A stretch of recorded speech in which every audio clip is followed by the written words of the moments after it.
चलते हैं श्रीमद् भागवत महापुराण। प्रसंग चल रहा है, हिरण्यकश्यप सिंहासन पर त्रिभुवनपति पद पर विराजमान है। कयाधु जी ने श्रृंगारित करके प्रहलाद जी को हिरण्यकश्यप जी के पास भेजा। ये भगवान का दिव्य पार्षद, प्रधान पार्षद जय विजय है, हिरणाक्ष हिरण्यकश्यप। ये सनक सनंदन सनातन सनत कुमार के शाप से 3 जन्म के लिए असुर भाव को प्राप्त हुए। असुर भाव के कारण भगवान से भयंकर द्वेष है इनका।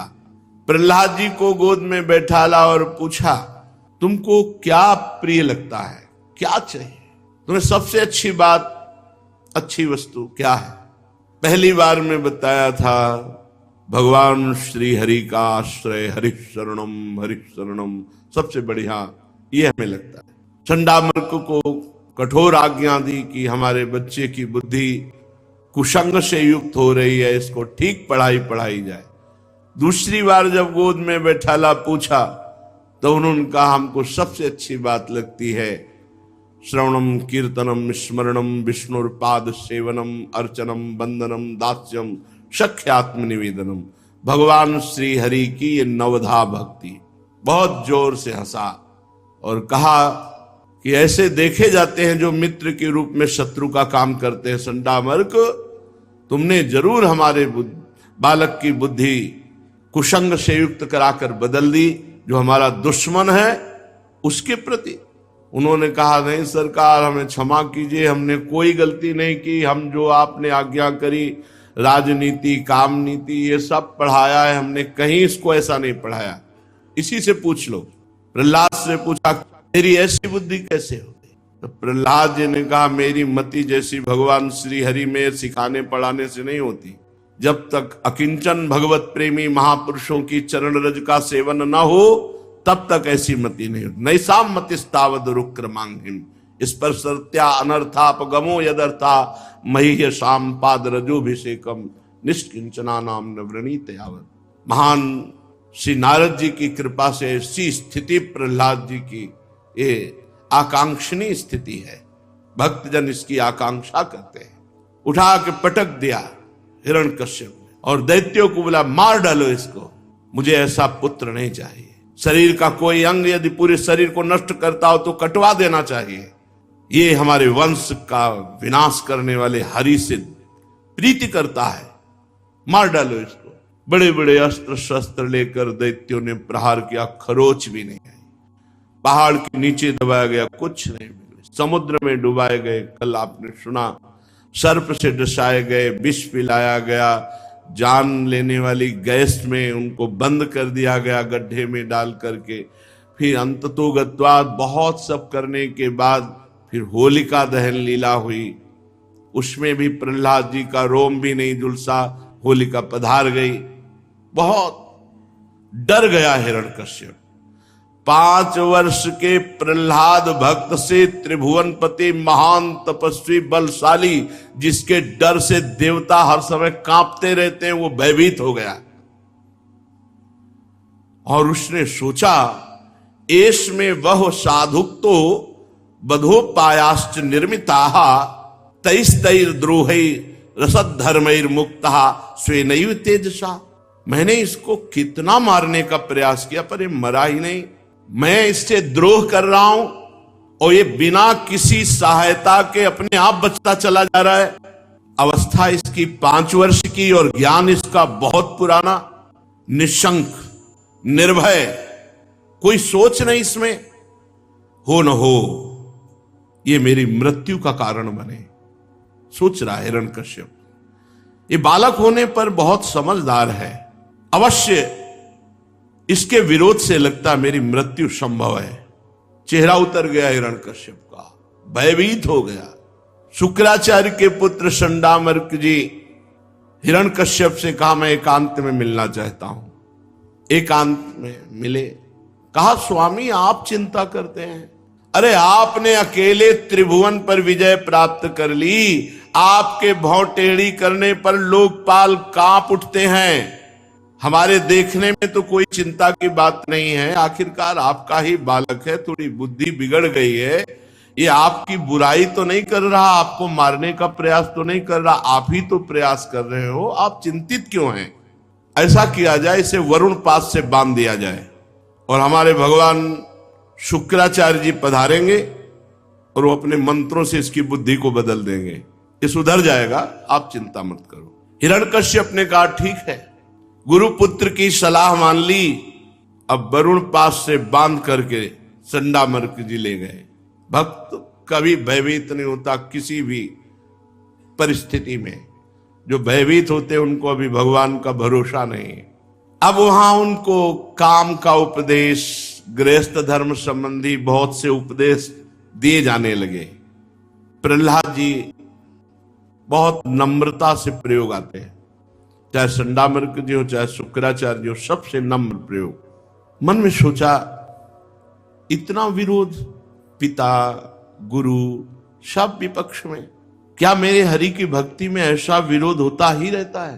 पर हरि तो रक्षक हैं, फिर डरना क्या।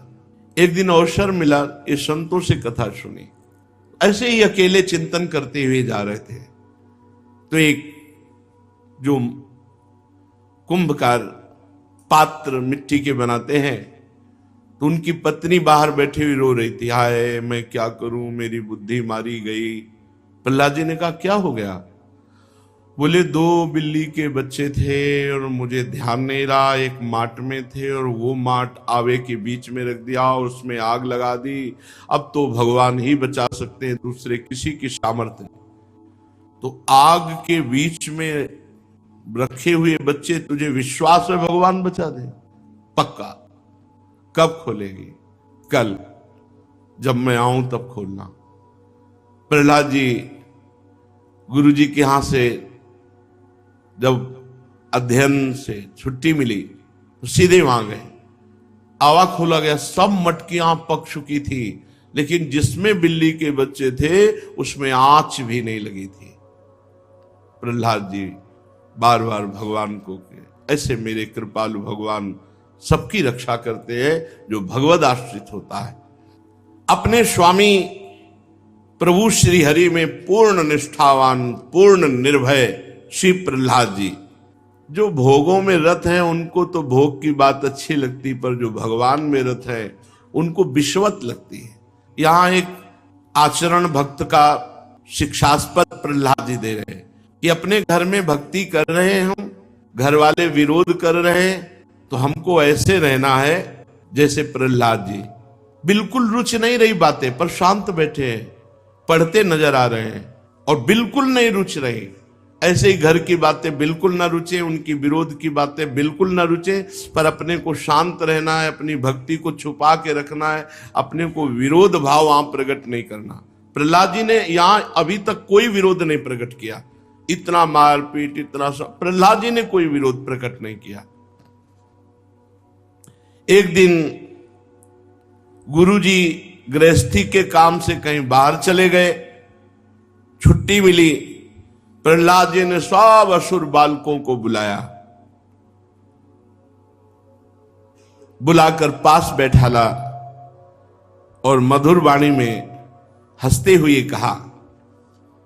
वो सब बालक थे और इस चमत्कार से बहुत प्रभावित थे कि प्रहलाद जी को आग में जलाया गया, विष पिलाया गया, सब कितना कितना सब किया गया और कुछ भी प्रहलाद जी का नहीं बिगड़ा। इसलिए बड़ी श्रद्धा थी सब असुर बालकों की, सब आकर बैठ गए। गुरुजी कहीं बाहर गए हुए थे, बड़े प्यार में भरकर श्री प्रहलाद जी ने कहा, मित्रों, इस संसार में ये मानव देह मिलना बड़ा दुर्लभ है। दुर्लभम मानुषम जन्म तदप्य ध्रुव मर्थदम कौमार आचरित प्राज्ञो धर्मान भागवतानि। प्यारे मित्रों, इस संसार में मनुष्य जन्म मिलना बड़ा दुर्लभ है, ये जगह जगह लिखा है शास्त्रों में। इसके द्वारा अविनाशी परमात्मा की प्राप्ति की जाए, यही सफलता है। मनुष्य जीवन की सफलता क्या है? भगवत प्राप्ति। परंतु पता नहीं कब इस शरीर का अंत हो जाए, दुर्लभो मानुषो देहो देही नाम क्षण भंगुरा। ये शरीर बड़ा दुर्लभ है, पर किस क्षण नष्ट हो जाए पता नहीं। दुर्लभम मानुषम जन्मो तदप्य ध्रुव मर्थदम, कभी भी ये नष्ट हो सकता है। इस दुर्लभ मानव देह में, क्षण भंगुर मानव देह में भगवत प्राप्ति कर ली जाए, परमात्म प्राप्ति कर ली जाए, हे मित्रों, ये जीवन का परम लाभ है। बुद्धिमान पुरुष को चाहिए कि जवानी या बुढ़ापे के लिए भजन को न छोड़े। प्रहलाद जी समझा रहे हैं दोस्तों को कि भाई ये दुर्लभ मानव देह है, पर क्षण भंगुर है, कभी भी नष्ट हो सकती है। और इस मानव देह का परम लाभ है भगवत प्राप्ति, और इसके लिए कौमार आचरित प्राज्ञो धर्मान भागवतानी, कुमार अवस्था से ही भजन शुरू कर देना चाहिए। जवानी और बुढ़ापे के भरोसे नहीं रहना चाहिए कि बुढ़ापे पे भजन नहीं होता, बुढ़ापे पे भजन नहीं होता। जब तुमने अभ्यास बचपन से भजन का किया है, जवानी में भजन का अभ्यास किया है, तो बुढ़ापे में भी भजन हो जाएगा। नहीं, बुढ़ापे में भजन नहीं होता। हमने बहुत वृद्धों को देखा, प्रपंच के सिवा कुछ नहीं रहता। भगवान को प्रेम करने वाले किसी अव्यवस्था से भगवान के मार्ग में नहीं आते।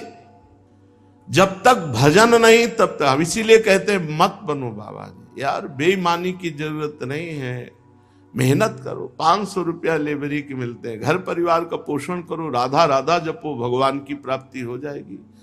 बाबा जी बनने में बहुत डट के भजन करने की जरूरत है, नहीं तो प्रणाम नमस्कार वस्त्र भोजन, ये जो समाज का हम लेते हैं, ये सब कर्जा है। बहुत सोच समझ के, ये जो लोग कहते हैं ना कि बुढ़ापे पे भजन, बुढ़ापे पे सन्यास उसका सफल होता है जिसका ब्रह्मचर्य ठीक रहा है। जो प्रारंभ की नींव सही रही है ब्रह्मचर्य आश्रम से, वो गृहस्थ आश्रम में धर्म पूर्वक, फिर गृहस्थ आश्रम से वानप्रस्थ संन्यास, ऐसी पद्धति है। चित्त वृत्ति को सच्चिदानंद प्रभु में एकांत में लगाना है। भगवान श्री कृष्ण चंद्रजू के वचन है कि बांस का दंड लेने मात्र से वो सन्यासी नहीं हो जाता। वाणी का मौन, शरीर का निष्क्रिय, मन का निसंकल्प, जब तक ये 3 दंड नहीं तो त्रिदंडी नहीं कहा जाएगा। ये दुर्लभ मनुष्य जन्म भगवत प्राप्ति के लिए है। इसका मतलब ये नहीं कि सब बाबा जी बन जाए। बाबा जी कोई भगवत प्राप्ति का मतलब नहीं। चित्त की वृत्ति जो भगवान में लगा दे, संसार से निवृत्त करके, चाहे वो गृहस्थ हो या विरक्त, 2 मार्ग बनाए गए हैं। ये भगवान की प्राप्ति का मार्ग है, भगवान को रिझाने के लिए है, और वो है चित्त से। अगर चित्त की वृत्ति प्रभु में नहीं लगी है तो केवल वस्त्र परिवर्तन मात्र से भगवत प्रसन्नता या भगवत प्राप्ति नहीं होती। वेशधारी हरि के उरसाल है, वेश रख लिया और भजन नहीं है तो भगवान को बदनामी कराते, भगवान की निंदा कराते, भगवान को दुख पहुंचता है। भगवत ऋषि जी सिद्ध महापुरुष है, वो कह रहे वेशधारी हरि के उरसाल है, वो हरि के हृदय को कष्ट देते हैं। कौमार आचरित प्राज्ञो धर्मान भागवतानि, कुमार अवस्था से जो भजन में लग गया तो पक्का वो सिद्ध हो जाएगा यदि सही मार्ग का अनुसरण कर ले, क्योंकि कोरी मटकी में बहुत बढ़िया दही जमता है। ऐसे ही संसार में अभी प्रकट हुआ छोटी अवस्था और भगवान में चित्त जोड़ दिया तो पहुंच जाता है, ढनंगते ढनंगते पहुंच जाता है। इसका मतलब ये नहीं कि केवल बाबा जी ही बन करके वो पहुंच जाता, नहीं। बहुत से ऐसे गृहस्थ हुए जो शुरू से भजन की पद्धति और गृहस्थी में उनके पुत्र परिवार आदि भी हैं और बड़े ऊंची कोटि के महात्मा हैं। एक गांव तो गंगा किनारे मिला कि हमें लगता है कि 50% ब्रह्मबोध संपन्न महापुरुष होंगे गृहस्थ। जब शाम के बैठे आकर के तो श्री स्वामी सर्वेश्वरानंद जी, नैमिषारण्य के नारदानंद जी के शिष्य और अपने लोग लगभग 20 संत थे और वो करीब 100 लोग एकत्रित, और 100 ऐसे प्रश्न कर रहे थे क्योंकि सब आत्मज्ञानी महापुरुष। तो वो कह रहे थे गंगा का किनारा है, देखो भाई, हम लोगों से गए, देखो भाई गृहस्थों को देखो, सब आत्मज्ञानी महापुरुष है, सर्वेश्वरानंद जी कह रहे। तो ऐसा नहीं कि गृहस्थ में भक्त नहीं होते, ज्ञानी नहीं होते, ब्रह्मबोध नहीं होते। मार्ग है, एक विरक्त मार्ग है, गृहस्थ मार्ग, दोनों भगवान के लाड़िले। और अगर सही ढंग से चले तो दोनों भगवान को प्राप्त होते हैं। कुमार अवस्था से भजन में चित्त को जोड़ना चाहिए। ये जो माता पिता बालकों को आधुनिक शिक्षा केवल देते हैं, आध्यात्मिक की शिक्षा नहीं देते ना, यही बच्चे आधुनिकता के प्रवाह में बह करके नशा करने लगते हैं, गंदे आचरण करने लगते हैं। फिर माता पिता के साथ व्यवहार भी इनका बहुत अभद्र होता है, क्योंकि आध्यात्मिक इनके अंदर कोई ज्ञान होता नहीं, आध्यात्मिक भय कोई होता नहीं भगवान आदि का, तो ये अभद्र व्यवहार करते हैं।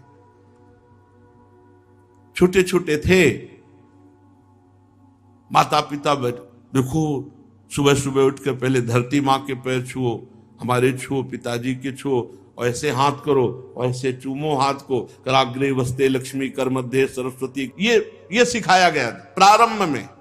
उठे पहले धरती में, प्रातः 4 बजे के बाद कोई यहां सो नहीं सकता। ये प्रातः 4 बजे की दिनचर्या, छोटे छोटे बच्चे उठ, वो संस्कार जो प्रारंभ के डाले जाते हैं अध्यात्म के, वो जीवन भर चलते हैं।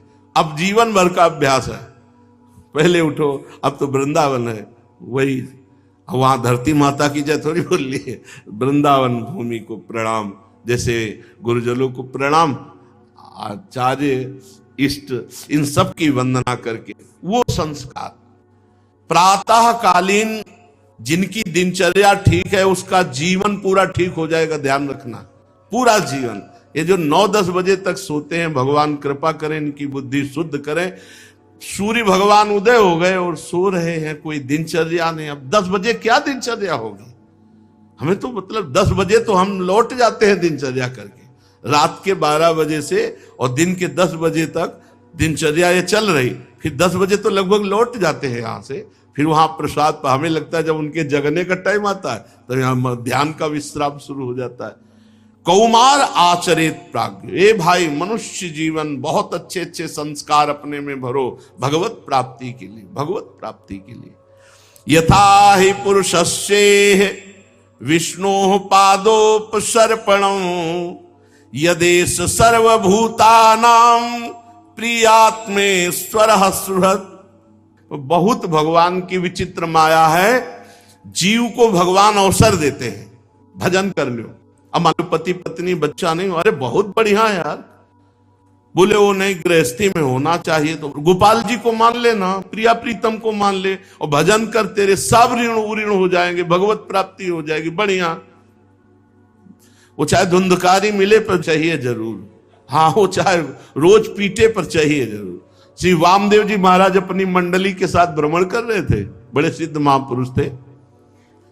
जब वृंदावन आए थे तो उस समय मंडलियां चलती थी, अब धीरे धीरे मंडलियों का विश्राम हो रहा है, सब अपने अपने तीर्थ स्थानों में वास कर रहे। तो देखा कि जवान आदमी बूढ़े आदमी को पीट रहा था जूता से। तो वामदेव जी ने मंडली से कहा आप चलिए, मार है। उसके पास गए, बाबा ये कौन मार रहा था आपको? उनका बेटा मार रहा था। बड़ी समस्या होगी आपके जीवन में, आइए मंडली में सब कुछ है, आप पैदल नहीं चलेंगे तो गाड़ी व्यवस्था है, भोजन व्यवस्था है, नाम जप कीजिए, भगवान का कीर्तन कीजिए, कथा सुनिए, आइए। तो बोले तुम्हारा क्या इसमें जा रहा, बेटा मेरा मुझे मार रहा, चल यहां से। वामदेव जी को ऐसा ममता मोह की जंजीर है कि जीव जूता खा के भी वही। गोस्वामी तुलसीदास जी, पद सिर त्राण बजय, पद सिर त्राण बजय, बहुत पद त्राण कहते जूता को, जूता खोपड़ी में बज रहा फिर भी ज्ञान नहीं आ रहा, जीव उसी माया की तरफ जा रहा है। भजन के बिना जीवन व्यर्थ है, बिल्कुल सच्ची मान लीजिए। मनुष्य जन्म में श्री भगवान के चरणों की शरण लेना ही जीवन की सफलता है। भगवान समस्त प्राणियों के सुहृद हैं, प्रीतम हैं, आत्मा हैं। भाइयों, सुखमेन्द्रिय कम दैत्या देह योगेन देहिनाम सर्वत्र लभ्यते दैवाद् यथा दुःखमयत्नतः तत्प्रयासो न कर्तव्यो यत आयुर्व्ययः परम न तथा विन्दते क्षेमं मुकुंद चरणाम्बुजम् ततो यतेत कुशलः क्षेमाय भयमाश्रितः शरीरम पौरुषम यावन्ना विपद्येत पुष्कलम। हे मित्रों, ये जो इंद्रियों से सुख भोगा जाता है तो हर योनि में मिल जाता है। सुअर, कुत्ता, सब योनि को ये प्राप्त है। सच्ची मानिए, तुम्हें रबड़ी खाने में जितना अच्छा लगता है सुअर को बिष्ठा उतना ही अच्छा लगता है। तुम्हें डल्लब के गद्दे में बढ़िया ऐसे, उसको कीचड़ में वैसे। तुम्हें जैसा अपनी पत्नी से सहवास, ऐसा सूकरी के सहवास से उसको वही सुख मिलता है। तुम्हें अपने बच्चों से जितना प्यार उतना सूकर को प्यार, तुम्हें जितना अपना शरीर प्यार उतना शरीर प्यार। सुखमेंद्रिय कम दैत्या देह योगेन देहि नाम। जितने शरीरधारी हैं पशु पक्षी सबको ये सुख प्राप्त है, जिन सुखों के लिए तुम भगवान को भूल करके प्रयासरत हो। इसलिए इन सांसारिक सुखों के लिए भगवान का विस्मरण करके प्रयास करने की जरूरत नहीं। जैसे कोई प्रयास आज तक नहीं किया कि मुझे दुख मिले, जबरदस्ती दुख भोगना पड़ता है। ऐसे आप प्रयास मत करो सुखों का, तो जबरदस्ती जो प्रारब्ध में सुख भोग है वो आ जाएगा। प्रयास करो, परिश्रम करो, धर्म के लिए, भगवान के लिए, भगवान के भजन का परिश्रम, धर्म का, समाज सेवा का परिश्रम, परिवार सेवा को भगवान की सेवा मानकर तब सार्थक हो जाएगा। भगवान के परम कल्याण स्वरूप चरण कमलों की प्राप्ति का प्रयास करो। यह प्रारब्ध से नहीं होता, यह मनुष्य जीवन में भजन करना पड़ता है। प्रारब्ध से सुख और दुख मिलता है। मनुष्य जीवन में सिर पर अनेकों प्रकार के भय सवार रहते हैं।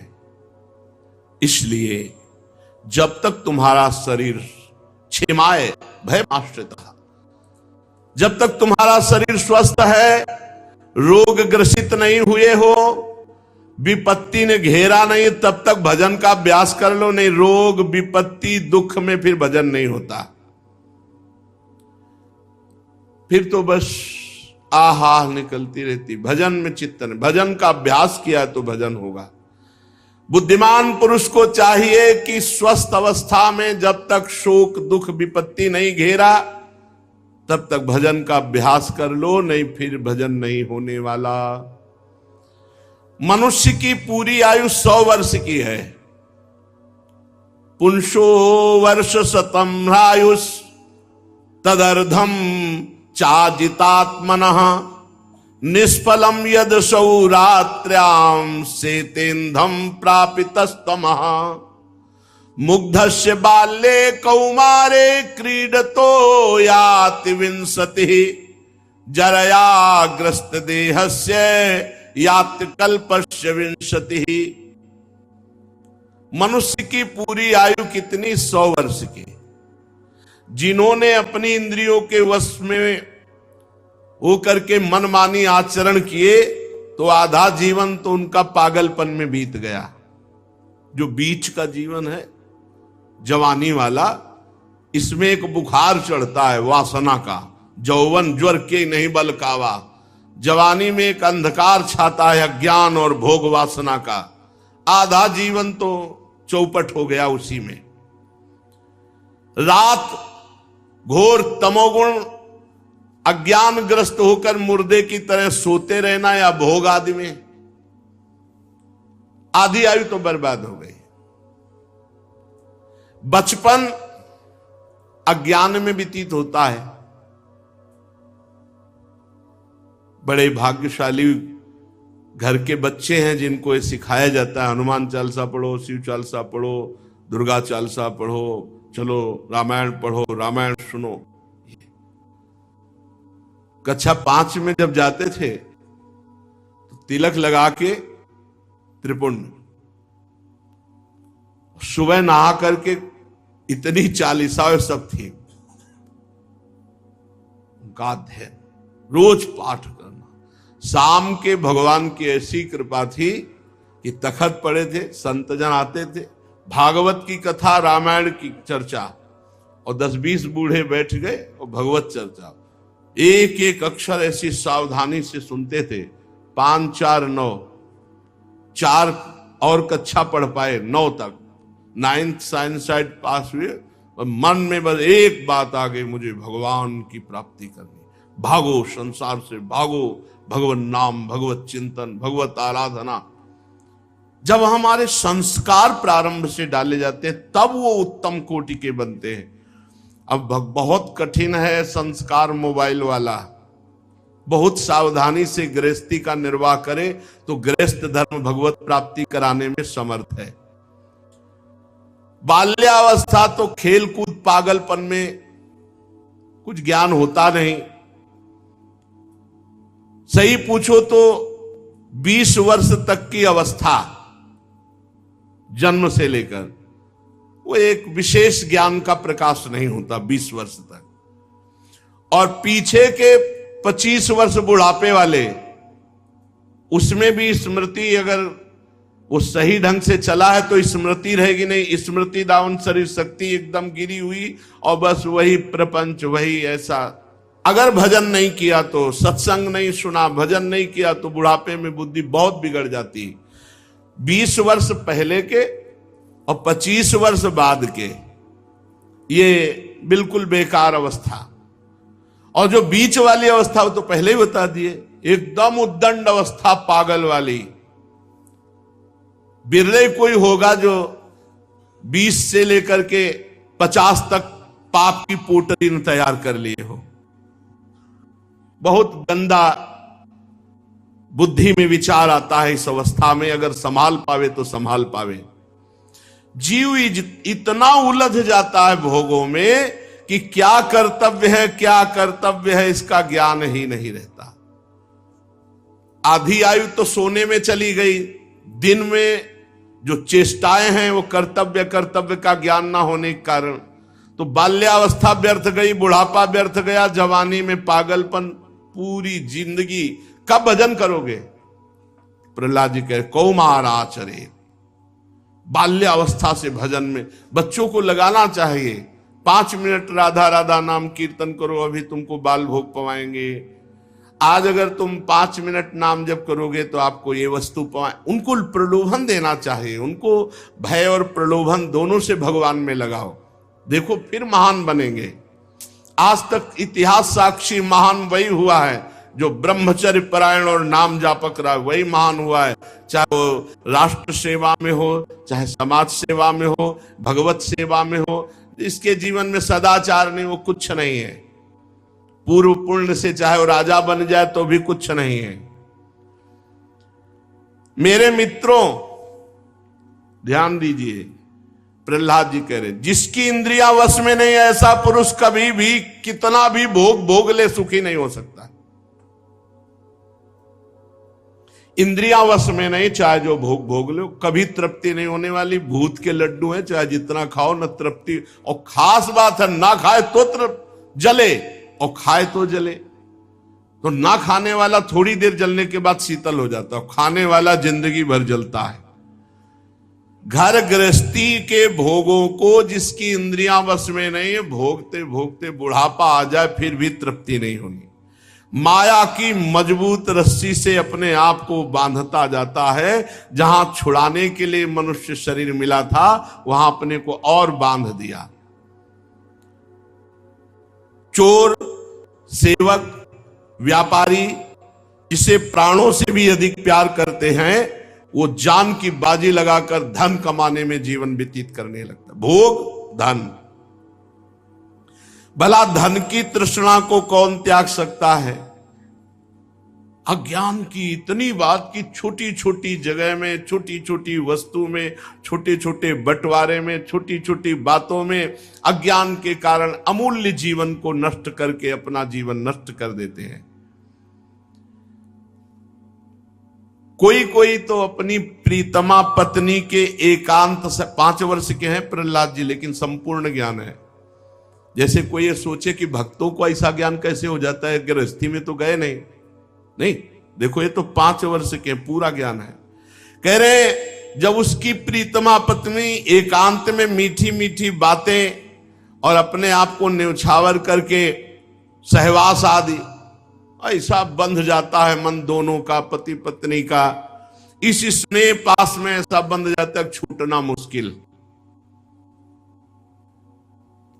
दूसरी फांसी, नन्हे नन्हे बच्चों की तोतली बानी, प्राणों से प्यारे प्रिय बच्चे कैसे छोड़ सकता है। फिर और बड़े हुए तो बच्चों की बहू और उनके लड़के बच्चों से ज्यादा प्यारे लगते हैं। जो पौत्र पौत्री होती है बहुत ज्यादा प्यारे। फिर पुत्रियों का ब्याह तो उनके जो दामाद, कितना बंधन गांठ के ऊपर गांठ बंधती चली जाती है। अब वो जब वृद्धावस्था आई, अब वो सब इंद्रियों के भोग तो भोगने की सामर्थ्य नहीं रही, मन वैसे जलाता है और प्रतिकूलता घर से मिलती है। जनेन्द्रीय और रसेंद्रीय के सुखों में पूरा जीवन व्यतीत किया तो वृद्धावस्था में उसी का चिंतन होता है, उसी का चिंतन। वो रेशम के कीड़े की तरह अपने आप को कर्म बंधनों में जकड़ लेता है, उनसे कभी विरक्त नहीं हो सका, उनका कभी त्याग नहीं कर सका। और सुनो, अगर वो कहीं संस्कार व सन्यासी और त्यागी बन भी जाए तो कोई बिरला ऐसा है कि घर से संबंध हटा पावे नहीं, महीना भर में वो घर पहुंच जाएगा। सन्यास लेने के बाद घर को दिया हुआ 1 रुपया भी पूरे घर के नाश के लिए पर्याप्त है, ये होश में रख ले विरक्त। 1 रुपया भी पर्याप्त है उसके परिवार के नाश के लिए, इसलिए बहुत सावधान, विरक्त होकर के बहुत होश में। उतना लो जितने से जीवन चल जाए, ज्यादा है तो समाज साधु सेवा, घर परिवार की नहीं। और फिर घर परिवार का राग वहीं घर परिवार में ले जाकर के मारता है, बहुत दुर्गति। अगर सन्यासी होकर घर में जाके मरा तो भारी दुर्गति समझो। भगवान की याद में तड़पते हुए शरीर छोड़ दो। इसीलिए गंगा पावन यमुना और तीर्थों का आश्रय लिया जाता है। घर का संबंध विरक्त होकर नहीं, स्वजन त्यक्त स्वजन बांधवाहा, भगवान कपिल देव जी ने कहा त्यक्त स्वजन बांधवाहा, तब तो बैरागी सन्यासी महात्मा त्यक्त स्वजन बांधवाहा। अधिकार नहीं, अधिकार श्री जी का और श्री जी जिसे दे दे अधिकार, अपना अधिकार नहीं मानना चाहिए। बहुत सावधानी रखनी चाहिए। विरक्त और गृहस्थ में जो भगवान शास्त्रों में मर्यादा बनाए उसी मर्यादा से चलना चाहिए। और ये प्रायः बड़े बड़ों से भूल हो जाती है।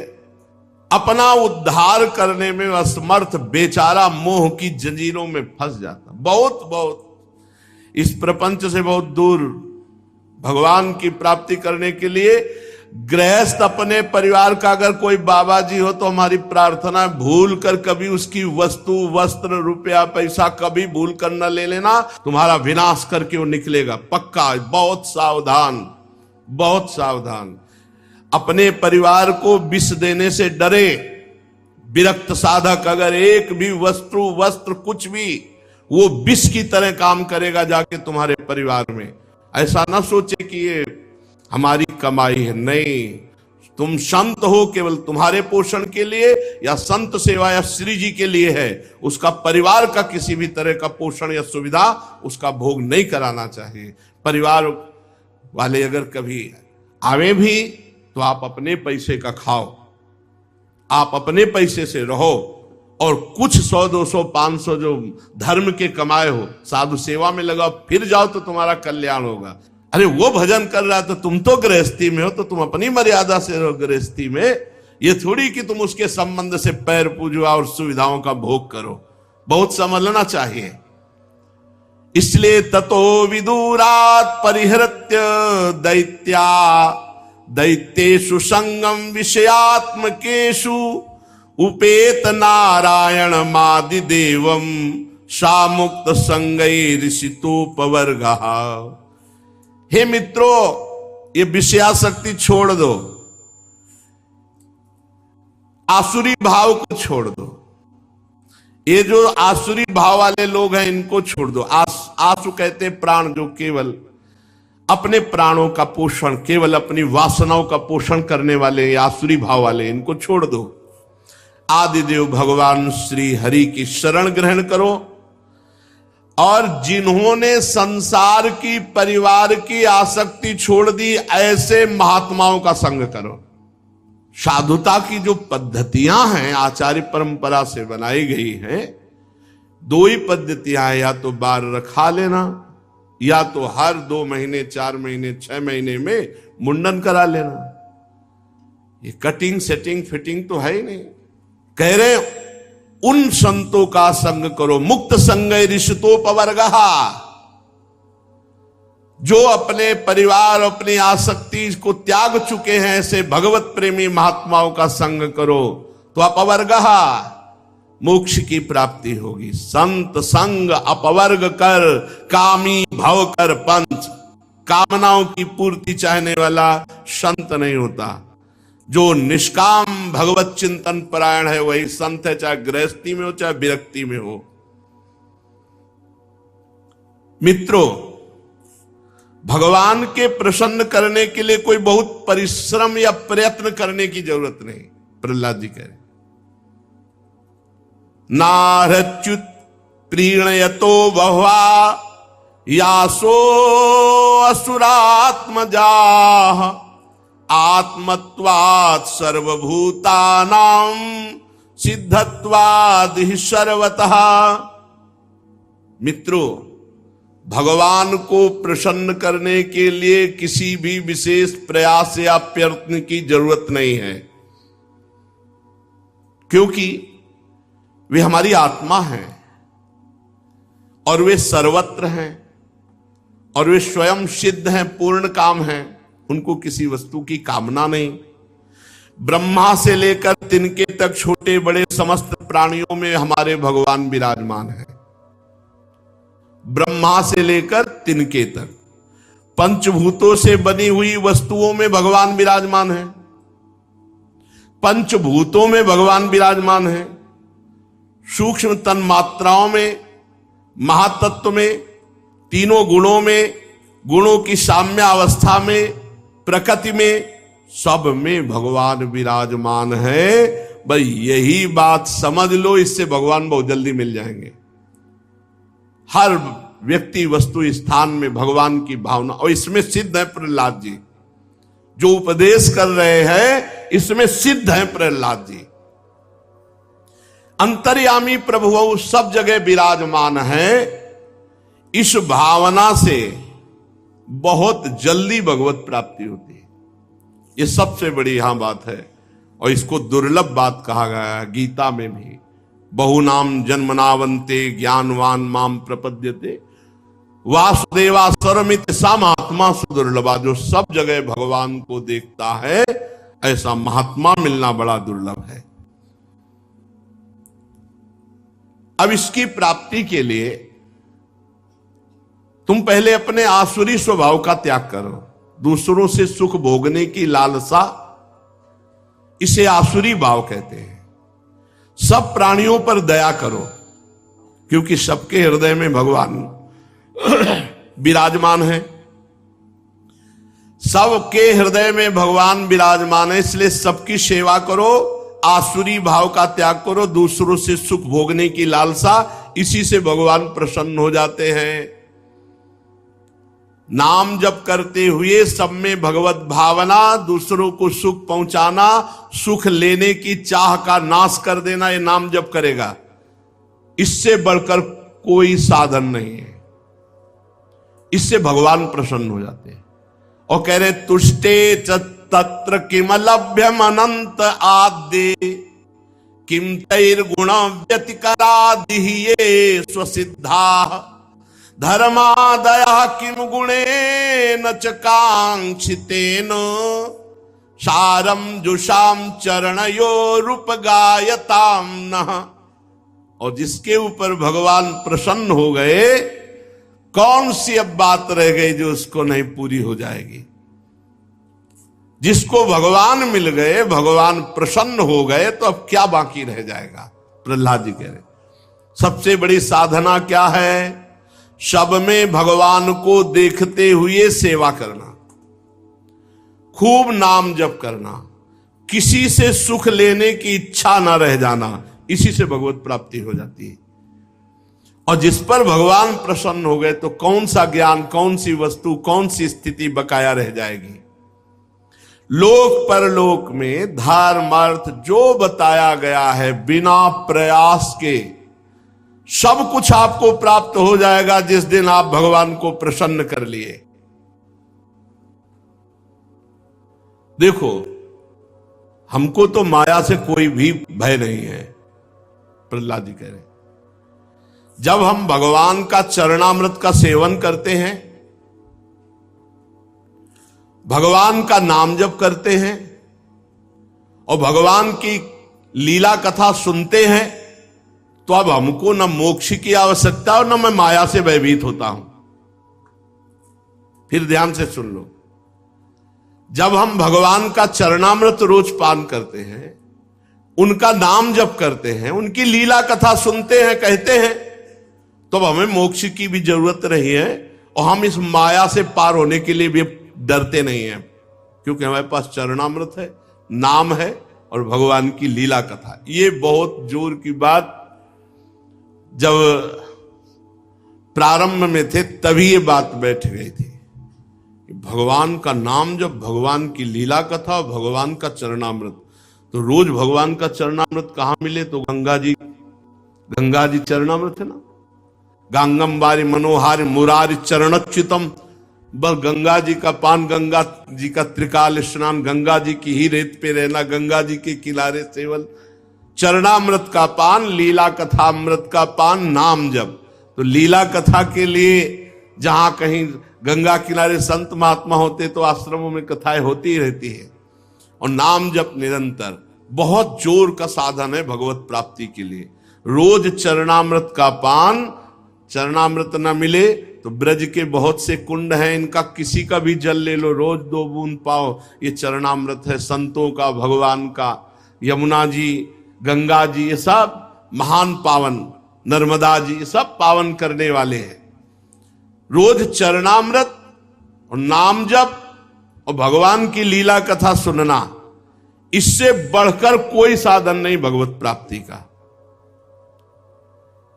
शास्त्रों में धर्म अर्थ काम, इन तीनों पुरुषार्थों का वर्णन किया गया है, मोक्ष का भी वर्णन किया गया है।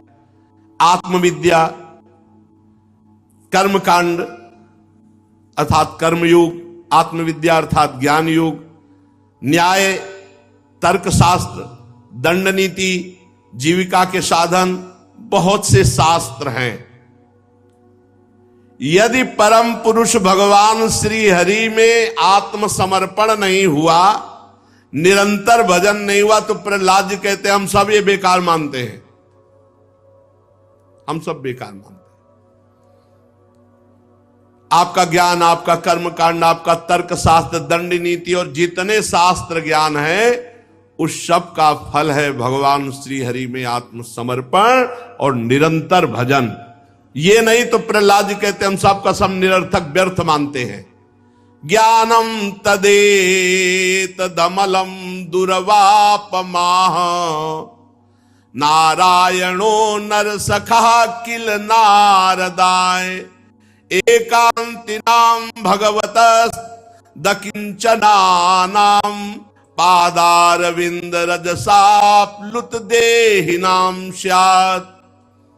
ये निर्मल ज्ञान जो हमने तुम्हें सुनाया, ये बड़ा दुर्लभ है हे असुर मित्रों। ये पहले नर नारायण ने नारद जी को उपदेश किया था और नारद जी से ये ज्ञान हमको प्राप्त हुआ। भगवान के अनन्य प्रेमी अकिंचन भक्तों की चरण धूलि को जब तक अपने शरीर में नहीं लगाया जाएगा, तब तक ये दुर्लभ ज्ञान, ये दुर्लभ निरंतर भजन करने की वृत्ति, ये दुर्लभ भगवान को आत्मसमर्पण, ये नहीं होता। ये विज्ञान सहित ज्ञान विशुद्ध भागवत धर्म है। इसे मैंने अपने गुरुदेव देवर्षि नारद जी के मुंह से पहले पहल सुना था। प्रहलाद जी के मित्रों ने कहा कि प्रहलाद जी, गुरु पुत्र तो ये संडामर्क जी हैं और बचपन से आप इनके पास हैं, तो आपके नारद जी कब से गुरु हो गए? प्रियवर, यदि सुनने के हम अधिकारी हैं तो आप इस बात को प्रकाशित करें कि संडामर्क के सिवा देवर्षि नारद जी आपके कब और कैसे गुरु बने। सुशेष चर्चा आगे। श्री राधा वल्लभ लाल की।